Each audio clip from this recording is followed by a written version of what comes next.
All right, so now officially, since we've dismissed all the youth to Sunday school, now we're going to transition to preparing ourselves for our sermon today. Pastor Joni is going to give our message, and I'm really excited always for her refreshing messages. She always goes really deep and shares stories, and really gets us excited for the week. So if we could play our offering video, and then she's going to come up afterwards and start off our sermon today, and then we'll close it out afterwards with some worship together.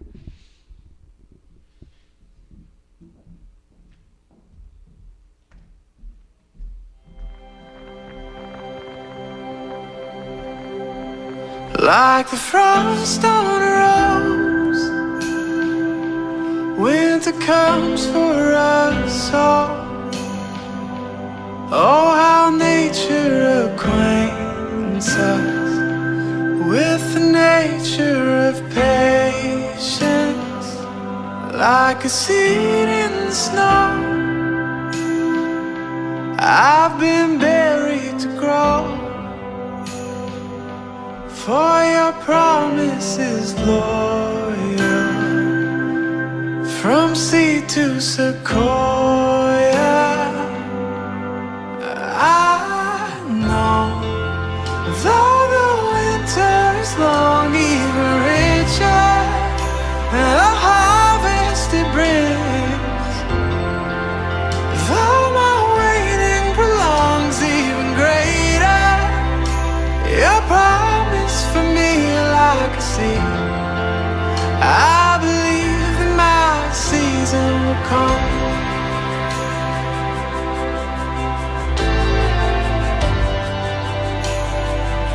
And Lord, I think of your love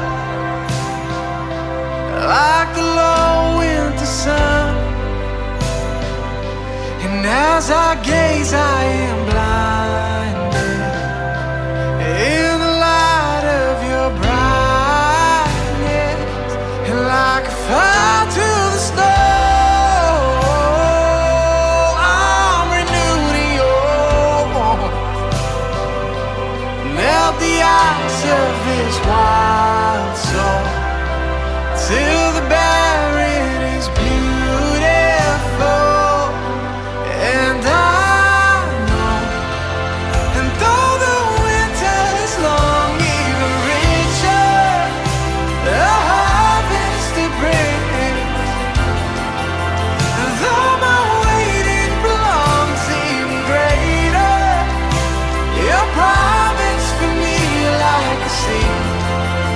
I believe that my season will come.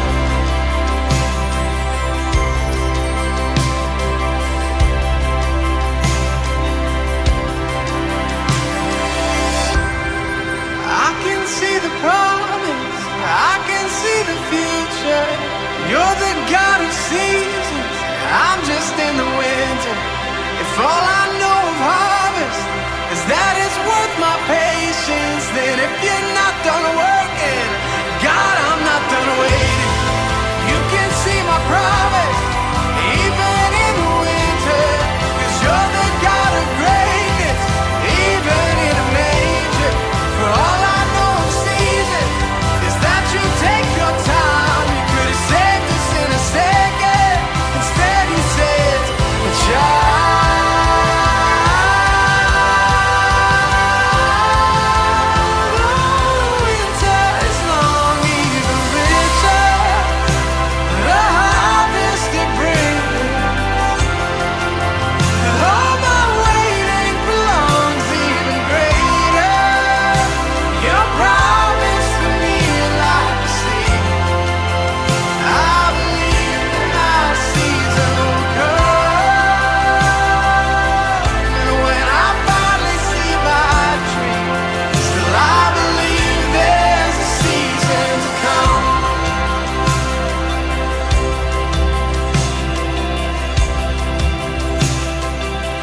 Like a seed you were sown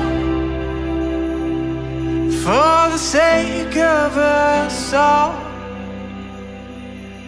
From Bethlehem soil grew Calvary sequoia. 'Cause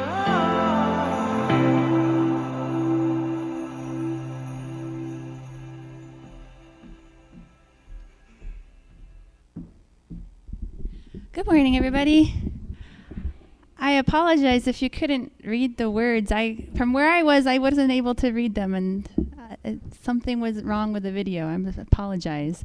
But it's a really beautiful song. I know it's a little hard to understand just by listening. You could look up, I think it's called Seasons by Hillsong. And it's really just sharing how sometimes we're in a season of our life, like the winter time, where we can't see how God is preparing our growth for the coming spring, or we have to take God's perspective on our life to understand how God is working even through difficult times. So check it out if you'd like to be able to understand this song next time.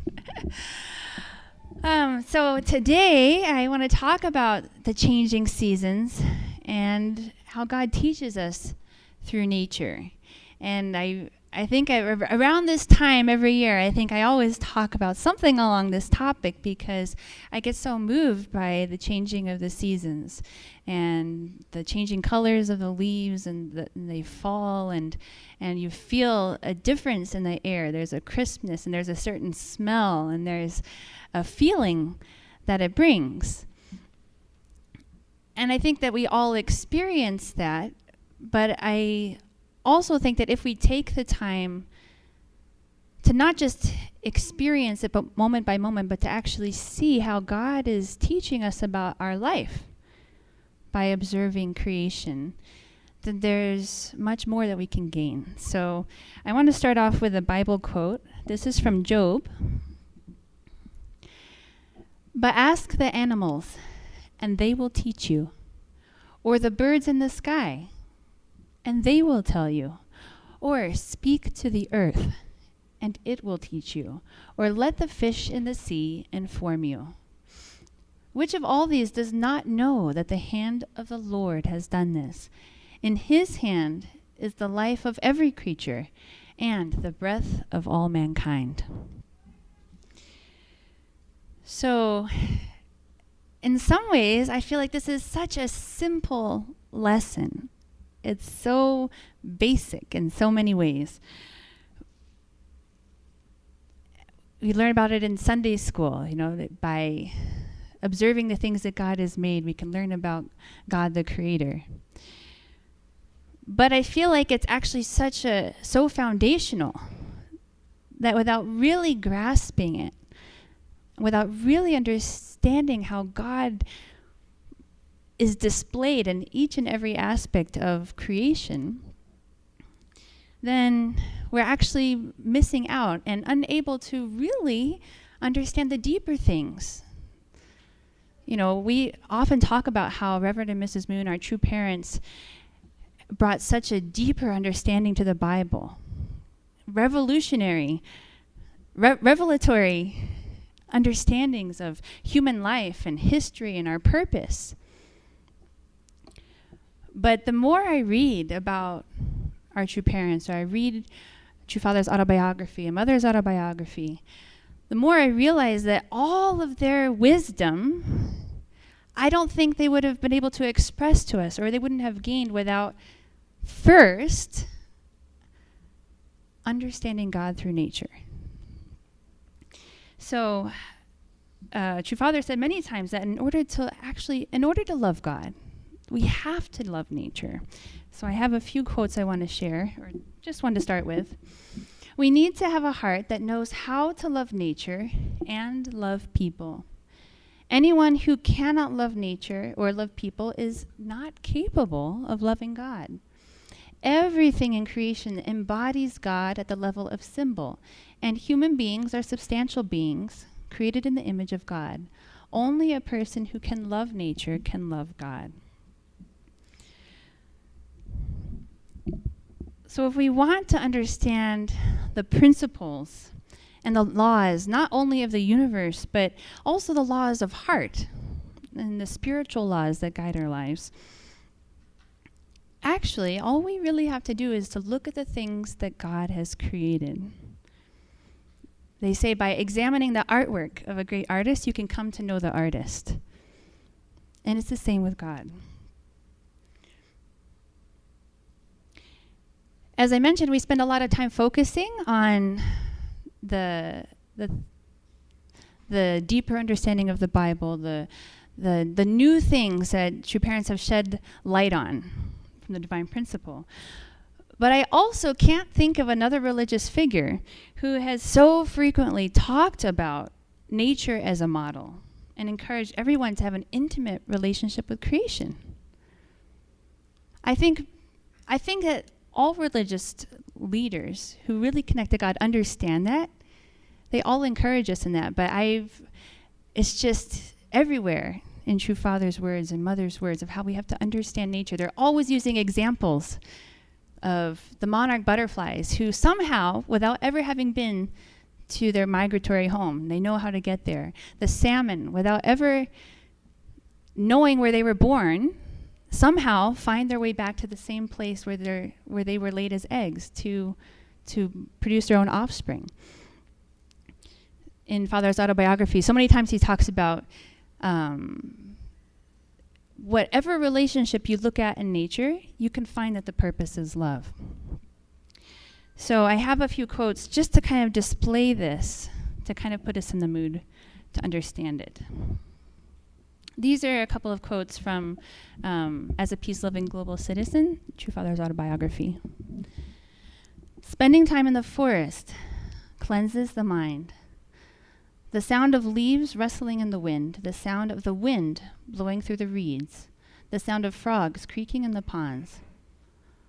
All you can hear are the sounds of nature. No extraneous thoughts enter the mind. If you empty your mind and receive nature into your entire being, there is no separation between you and nature. Nature comes into you, and you become completely one with nature. In the moment that the boundary between you and nature disappears, you feel a profound sense of joy. Then nature becomes you, and you become nature. This is another one. The reason I could be in jail in South Korea and the United States and even North Korea and not feel lonely and isolated is that even in jail, I could hear the sound of the wind blowing and talk to the bugs that were there with me. You may ask, what do you talk about with bugs? Even the smallest grain of sand contains the principles of the world. And even a speck of dust floating in the air contains the harmony of the universe. Everything around us was given birth through a combination of forces so complex we cannot even imagine it. These forces are closely related to each other. Nothing in the universe was conceived outside the heart of God. The movement of just one leaf holds within it the breathing of the universe. I feel almost like transformed when I read these words. They're so beautiful. But talking about the movement of just one leaf, and the leaves are doing a lot right now. Just last Sunday, we were in the park after church, and kids were playing and stuff, and it was like a beautiful, warm, sunny day, and all of a sudden this huge wind came, and it was so strong, and the trees were bending, and all the leaves that were on the trees started blowing off and blowing into our faces, and it was really drastic. And if just the movement of just one leaf can tell you something about the universe, then when that happens, I feel like, wow, something's really changing. But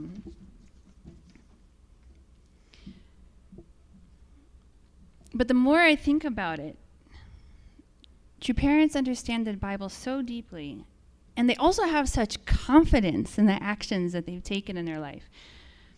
But I think for both of them, it began with a very intimate relationship with God through nature. Coming to know who God is and how God works by observing his principles and play through nature. So, I don't know what comes to mind for you when the seasons change, when fall comes. I get so many different emotions. When the leaves are changing colors, it's like, wow, it's so beautiful. I think it can show us that there's beauty in change. And that once the leaves fall, some of us might think, well, the trees are ugly now.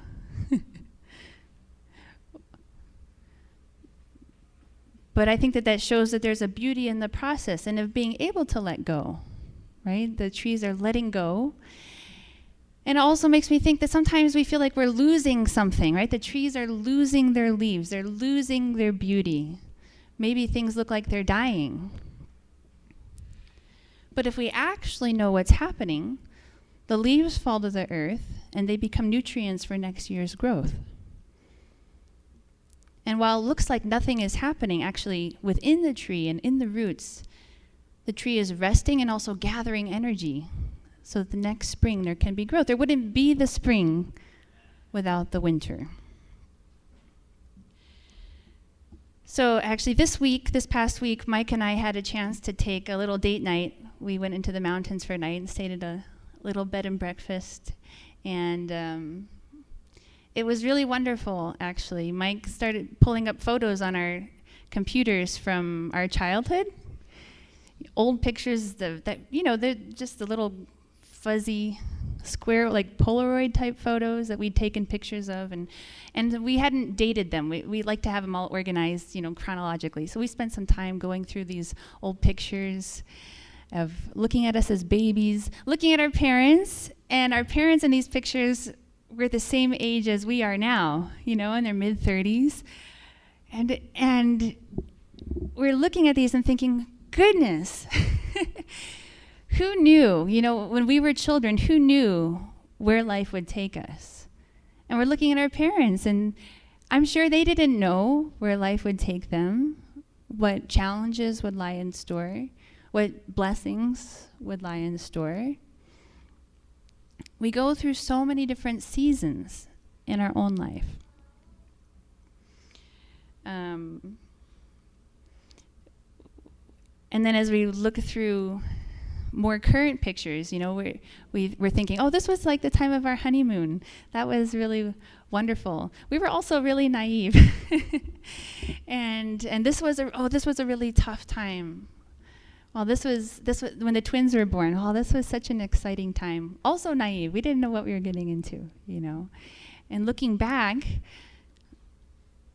we have perspective on the things that happened. But when you're in the moment, you don't know what's coming.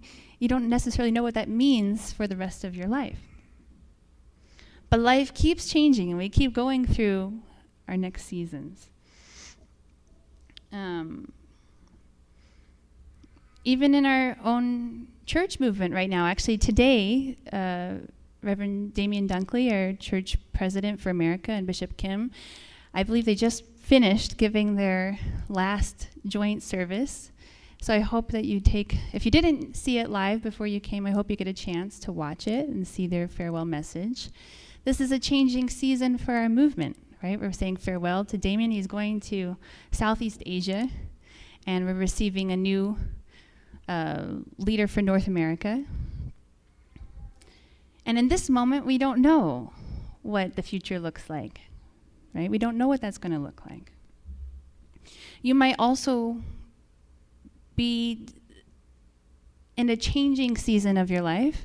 Maybe something is happening. Maybe you're moving. Maybe you're about to have a child. Maybe you're saying goodbye to your parents. I know there are families in our community who are doing each of those things right now.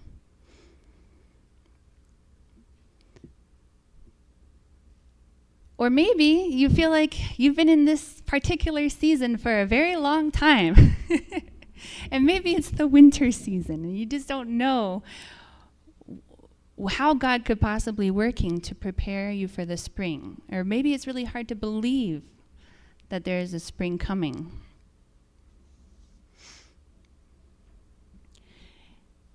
And it seems like a simple lesson that, yes, there's spring, summer, fall, and winter, and they follow each other, and that there's a rhythm, and that one follows the other, just like the sun sets, and then there's a night, and then it comes up in the morning. But sometimes we have a hard time to believe that for our own life. How It might seem simple, but it's an invaluable lesson to learn and to accept. And to understand that the seasons in our life are also good. Some people only like the summer.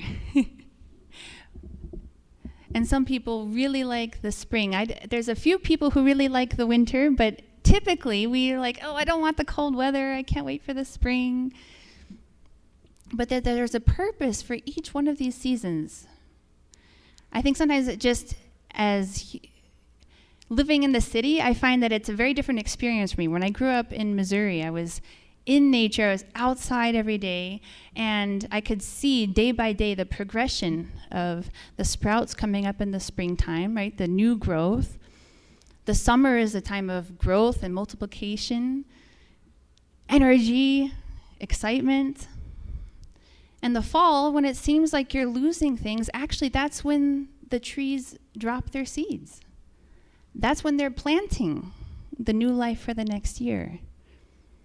And then the winter comes, and it's a time of rest, and it's a time of gathering resources and strength for when the spring comes to put out new life. And that all of these seasons contribute to the continuation and multiplication of life.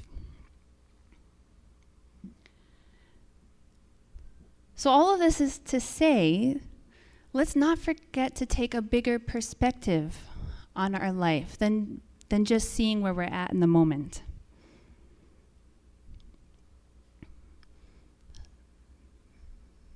Maybe you feel like you're in the winter of your life right now. Or maybe it's the fall and you feel like you're losing everything and you're having to let go. And if we just focus on what's happening to me right now, it can be very overwhelming. It can be really hard to find strength to keep going. But God is always showing us that the next season is coming. Change will be happening. Blessings will be coming. And that with that perspective, I believe it gives us much more power and strength in the moment to overcome any challenges we might be facing. On the other hand, some of you might feel like you're in a summer season and things are going really well, and maybe you're making lots of money and your kids are so obedient and everything's just awesome. I can tell you that that's not always going to last either. And so even in those good moments, it's good to have the perspective that it's okay. This is happening right now, but things will change. And then you can develop the strength to face those changes when they come. So it's important for us to learn from nature that there's always fluctuations, there's always ups and downs. I love the song In the Hills. I don't even want to try to attempt to sing it because it's very difficult, but it kind of goes, in the hills and valleys, you know? And it's just about how God is with us. Sometimes we'll be on the mountaintop and sometimes we'll be in the depth of the valley. But God is always, who put us on the top of the mountain? We didn't get there by ourselves. And who sees us? We're in the depth of the valley. God sees us. He knows we're there. He's not planning to keep us there.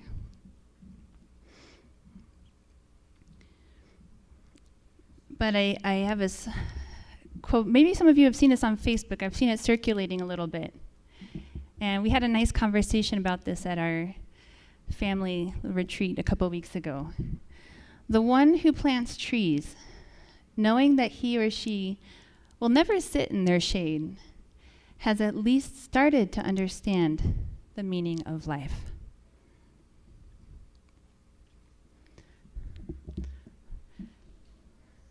So know that where we are right now, it's not everything, but also knowing that it's not everything, there's actually so much value in where we're at right now because we are planting those seeds. We're planting the seeds of these shade trees in the future. We're creating the good relationships that will blossom in our children's relationships in the future.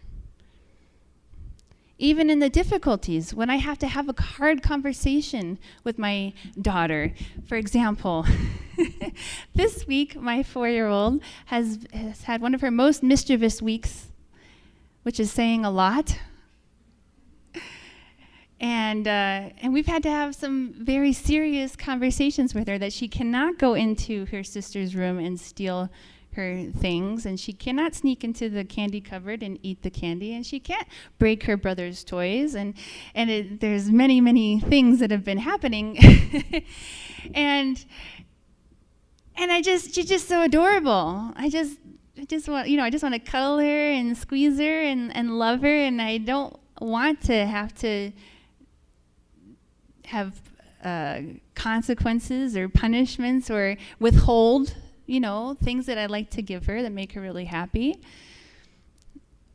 But I know that although it's hard for me to do that for her, and that although she definitely feels like it's me being mean to her, that this is a seed that we're planting so that she can learn respect for her older brothers and sisters, learn restraint, so she doesn't just do whatever comes into her mind, even though it might be destructive. And I've really committed that this week that there's going to be a transformation in the way that she relates to things, because she likes to explore with them and see how far she can spread them and how many pieces she can break them into. And it's a very simple example, but there are some times when we have to face a certain reality. But when we do that, we're planting a seed for growth and blessings in the future.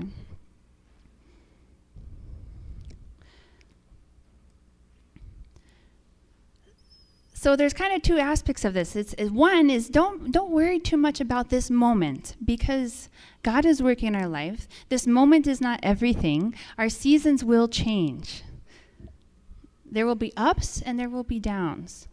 But then with that perspective, knowing that this isn't everything, actually there's so much more value to this very moment, because what I do now can produce results in the future.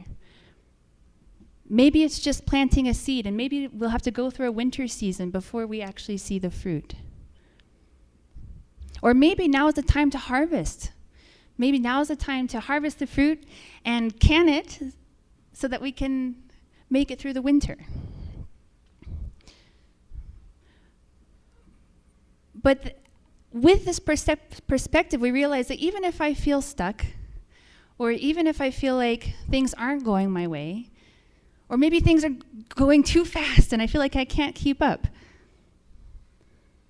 that it's okay. As long as I'm doing my best in this moment, understanding how God works in cycles and works in my life and is working to multiply and produce greater things for the future, then I know that I'm doing my part and God will work with that. So I encourage you this week to spend some time in nature. There's a lot happening out there. And I think for some people it comes more naturally, and some people not as much so. But I know that for myself, that if that my experience growing up, really just in nature all the time, that has given me so much stability for my life of faith, because things change. Leadership changes. Sometimes we move to a different place. Communities change. Things happen. Sometimes we feel, Mike was talking about last week, sometimes the people that we trust betray us. There are so many ups and downs in our life. But I really believe that even though I feel like in comparison to the things that your Father talks about, of like understanding the principles of the universe through a speck of dust, I feel like, wow, that's really, that's way beyond where I've been able to get to.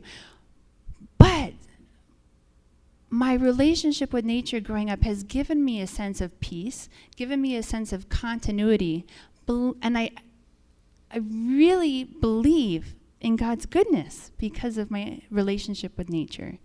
And it just gives me a peace through whatever is going on in my life. So I encourage you to take some time this week to go into nature and to see what it is that God wants to teach us. When we can understand these basic principles that God is teaching us through nature, then I believe that whatever else we learn, understanding who true parents are, understanding the divine principle, understanding restoration, understanding our role in history, all of those things are so much more meaningful when we have these basic concepts that God has on display all around us. So we have no excuse, right? The Bible says, so we are without excuse because God's principles are on display all around us. Every day, the principles are working through the photosynthesis and through the leaves falling and through the seasons changing. And when we can grasp that, then I feel like then we have the power to put it into action in our own life. So please enjoy the fall, and then enjoy the winter, and then we will enjoy the coming of spring. And with that, I want to finish, so please join me in prayer. Most beloved Heavenly Parent, good morning. Thank you so much for this beautiful cloudy day and a little bit of sprinkling rain, Heavenly Parent. I really felt your love and comfort this morning as I was preparing for this message, knowing that you are working through all of the seasons and all of the weather. And even though we go through different seasons and storms and sunshine in our own life, Heavenly Parent, I know that you're working through them. You want to bless us through all of the experiences that we have, even if they're difficult sometimes. Thank you so much for Reverend and Mrs. Moon, our true parents, who are such good examples of weathering the storms. But knowing your purpose and knowing your direction, continually planting seeds, continually moving forward, because they know so deeply and so intimately your purpose and how you work in this world, and they know that the actions that they take have universal consequences, Heavenly Parent. But I pray that we can learn from them and not think of us as inconsequential people, Heavenly Parent. Each one of us has your design in our hearts, has a purpose that you have equipped us for, Heavenly Parent. Each one of us has so much value that we can offer. So I pray that wherever we're at, Heavenly Parent, that we can find strength in knowing your love for us and knowing your purpose for us. And we can do our best today to give love, to take a step forward, to plant a seed, knowing that you will work through all of that, Heavenly Parent. Thank you so much for your continued love and patience with us as we grow. Pray you can be with each family here during this week, and also with those who weren't able to make it, Heavenly Parent. We want to send our love to them. We offer this service, this time to you. Please be with us as we share in fellowship after service. Give us energy and strength for the week. And I offer this prayer in my name, Michael and Donia Hendrick, Blessed Jewel family. Amen and adieu. Okay. Thank you.